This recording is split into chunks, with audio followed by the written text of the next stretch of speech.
Bonsoir à toutes et à tous, les titres du journal.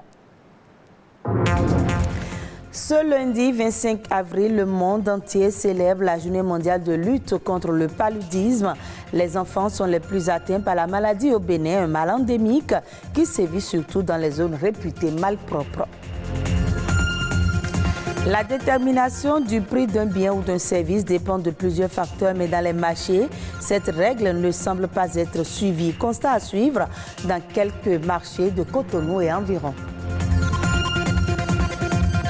Ils sont de plus en plus menacés par les activités humaines et le changement climatique. Ce sont les oiseaux d'eau migrateurs. Il est important de mettre en place des stratégies pour leur sauvegarde.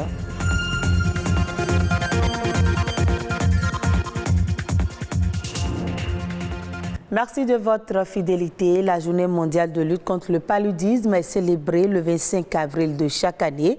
Elle est une journée internationalement reconnue qui met en lumière les efforts mondiaux de lutte contre la maladie et célèbre les progrès réalisés. Mal endémique, le paludisme, encore appelé la malaria, tue 600 000 personnes dans le monde chaque année selon les données statistiques de l'Organisation mondiale de la santé. Au Bénin, les enfants sont les plus exposés. Le mal s'amplifie à chaque saison des pluies dans les zones réputées malpropres comme les milieux marécageux. C'est le cas à Vossa et à Cécile dans la commune de Cotonou. Reportage Arnaud Adadja. Des sols insalubres, des conduits ou poches de rétention d'eau usées mal entretenues liées à la malpropreté, l'étroitesse et la proximité des habitations, voilà des éléments réunis pouvant être source de la maladie ici à Sainte-Cécile. Pas de piqûre de moustique, pas de paludisme. Si vous n'avez pas été piqué, vous ne pouvez pas faire le paludisme. Le paludisme tue au Bénin et dans le monde. Lorsque vous dormez sous moustiquaire, vous évitez ce contact-là, vous évitez la piqûre. Tous les mois, pendant 4 mois, on passe dans la communauté pour donner les médicaments aux enfants de 3 à 59 mois, pendant 4 mois, pour leur permettre que lorsque, par exemple, ils n'ont pas été bien protégés et qu'ils sont piqués et que le parasite est transmis, que le médicament soit là pour déjà éviter qu'ils fassent la maladie. Donc ça, c'est la chimioprévention. Et pourtant, les populations ne veulent pas changer de comportement malgré la sensibilisation. Il y a certaines personnes qui attrapent les poissons avec les moustiquaires. D'autres, après les avoir récupérés chez les médecins, les découpent et en font des éponges de douche. Ce sont les enfants qui sont les plus exposés. Plusieurs années derrière, que les études étaient en cours pour un vaccin contre le paludisme. Ça n'a pas été facile. Et donc, quelque chose est proposé, il faut faire les expérimentations. Donc, les expérimentations ont été faites et ont été donc concluantes. Ce qui a fait que l'OMS a homologué ce vaccin. Donc, c'est pour la première fois qu'un vaccin contre le paludisme est disponible. Il y a un vaccin qui est disponible. Mais après, pour que les pays puissent se mettre dans la danse et intégrer ce vaccin, il y a beaucoup de choses derrière. À l'image de ces enfants qui attendent plus de protection, plusieurs autres enfants de la même catégorie attendent également d'être sauvés dans les lits d'hôpitaux ou meurent dès l'apparition des pluies à cause du moustique anophèle. Pour traverser la période de pluie, comme nous le disons, nous l'avons toujours dit et nous ne cesserons jamais assez de le dire, le paludisme est une maladie évitable et traitable et nul n'a le droit de mourir de paludisme. Saison des pluies rime avec observation des conseils de médecins et protection contre le paludisme. La période des pluies, c'est la période favorable au développement des moustiques. Qu'est-ce qu'il faut faire? Dormir sous moustiquaire, avoir recours aux soins de façon rapide et précoce et assainir son cadre de vie. Nous, les femmes enceintes, nous devons nous rendre à l'hôpital et respecter les conseils des sages-femmes. Nous serons à l'abri de ces maladies. La détermination du prix de vente d'un bien ou d'un service dépend de plusieurs variables internes et externes. Malheureusement, dans les marchés, supermarchés et autres lieux d'échanges commerciaux, les prix des produits sont fixés par les commerçants eux-mêmes sans tenir compte des facteurs qualité, concurrence et offre.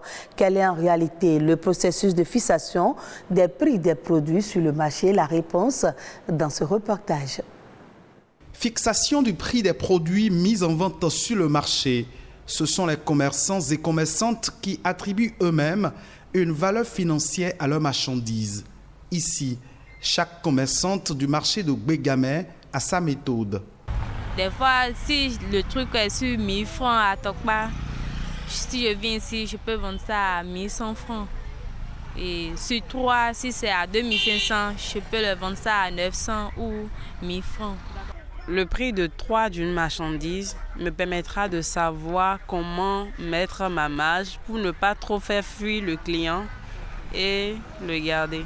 Faire vite écouler ces marchandises en vue de faire des bénéfices est l'unique objectif des commerçants. Quand j'achète un sac de piment vert, c'est moi-même qui définis le prix de vente.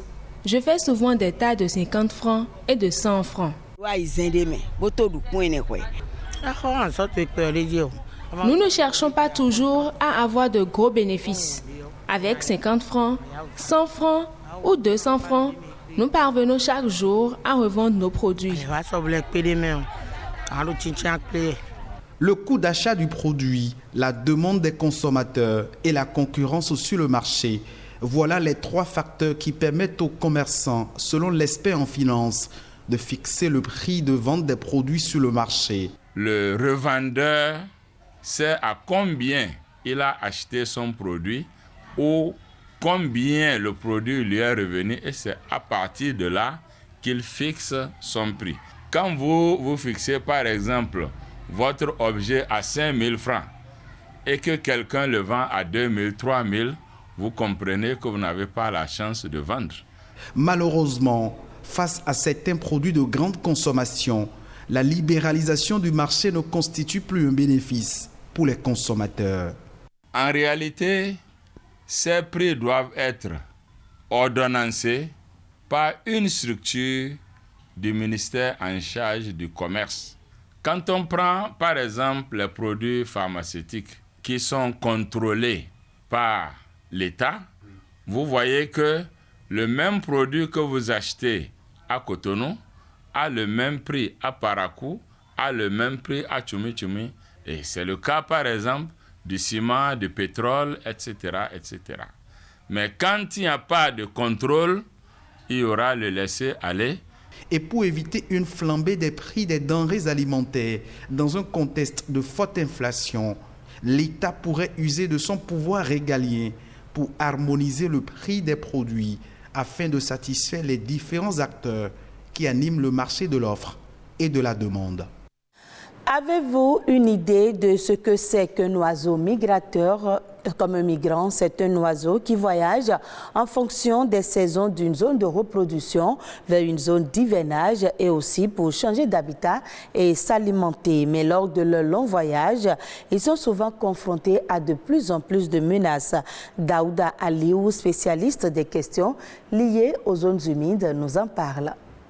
Nous avons la guifette noire, le mélan noir, et les hérons, poupées, cendrées. Il y a plusieurs sortes d'oiseaux qui migrent. Maintenant, il faut voir en fonction des écosystèmes. Est-ce que ce sont des oiseaux d'eau? Est-ce que ce sont des oiseaux qui affectent les zones forestières et autres? Donc il y a ça, mais ce que nous suivons surtout sont les oiseaux d'eau migrateurs, notamment dans le Kora, Afrique, Eurasie. Les menaces sont assez nombreuses. Il y a les actions dues à l'homme, puis être sur les zones où les oiseaux ont l'habitude de venir chercher à manger. Si vous prenez par exemple le cas du sud du lac Nokwe aujourd'hui, c'est une zone qui en temps n'était pas occupée par les hommes. Mais aujourd'hui, on a un développement démographique important qui fait que là, l'espace que les oiseaux affectionnent pour trouver à manger, cet espace-là est occupé par les hommes. Maintenant, si vous prenez le cas de la lagune côtière, aujourd'hui on est en train de couper la mangrove.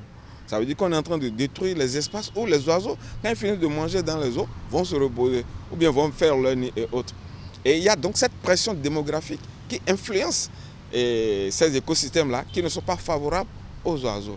D'où la nécessité de trouver des approches de solutions pour que ces écosystèmes-là soient maintenus pour faciliter la conservation de ces oiseaux d'eau-là et leur permettre d'accomplir leur cycle de manière optimale. Nous avons une diminution de près de 50%. Je peux vous donner par exemple le camp de lac Nokwe seul, où on avait fait le dénombrement il y a 20 ans en arrière, on tournait autour de 20 000 individus. Mais aujourd'hui, le dernier dénombrement que nous avons eu à faire en 2019, nous sommes revenus à moins de 10 000 individus de différentes espèces.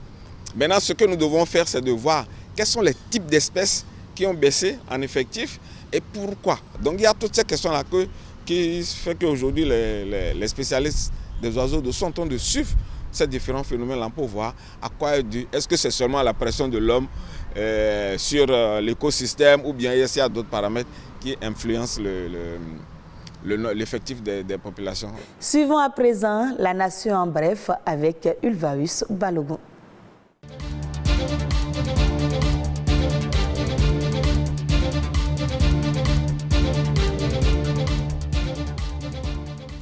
Le chef de l'État, Patrice Talon, rencontre ce mardi 26 avril les centrales et confédérations syndicales dans le cadre de la première session ordinaire de l'année 2022 de la Commission de concertation et de négociation collective. Un seul point inscrit à l'ordre du jour, la revalorisation des salaires annoncée depuis décembre 2021. D'autant que dans un contexte international marqué par la hausse des prix des denrées de première nécessité et en dépit de la panoplie de mesures prises par le gouvernement, le niveau bas des salaires est souvent indexé. Le Fonds monétaire international FMI a annoncé dans un communiqué en date du vendredi 22 avril dernier un accord avec le Bénin en vue d'un plan d'aide de 858 millions de dollars étalé sur 3 ans et demi. L'objectif est d'aider le pays à répondre aux besoins de financement pressants, à préserver la stabilité macroéconomique et à ancrer son plan de développement national centré sur la réalisation des objectifs de développement durable. Le communiqué de l'institution de Bretton Woods précise que cet accord soumis à l'approbation du conseil d'administration doit être accordé au titre de la facilité élargie de crédit du FMI. L'adressage de la ville de Porto Novo sera bientôt une réalité. La convention de normalisation du projet a été signée la semaine dernière entre le maire de la ville capitale et le secrétaire permanent de l'Association internationale des maires francophones. D'un montant de près de 230 millions de francs CFA, ce projet vise à procéder à la dénomination de l'ensemble des voies de la capitale et à la numérotation de tous les locaux situés sur ces voies. Par ailleurs, l'Association internationale des maires francophones entend aussi aider la ville de Porto Novo à devenir une ville verte.